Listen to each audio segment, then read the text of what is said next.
Ayan guys.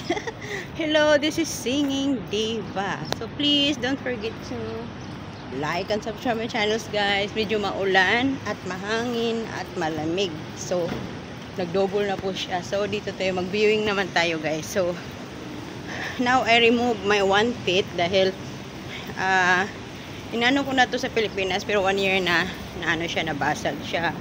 So it was broken. So kailangan kong ipa-repair. So ipa-remove ko na lang para wala nang problema. Hindi mahirap mag-work pag masakit yung ngipin mo.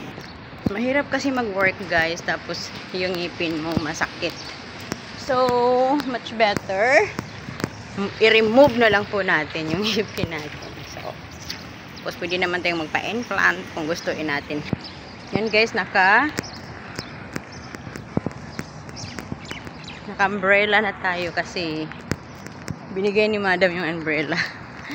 Kaya ito, umbrella girl. Yeah. So please don't forget to like and subscribe. Sana guys, yan, that's a very nice place here guys.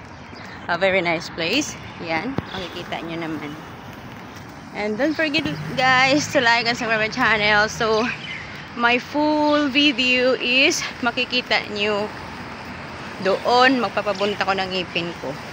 So you better watch out my YouTube channel, Singing Diva. So ayan lang muna guys, and basta makita nyo soon, magpapabunot ako ng ngipin ko. Bye bye. Kung pwede tayo makabideo doon. I think it's not. Yeah.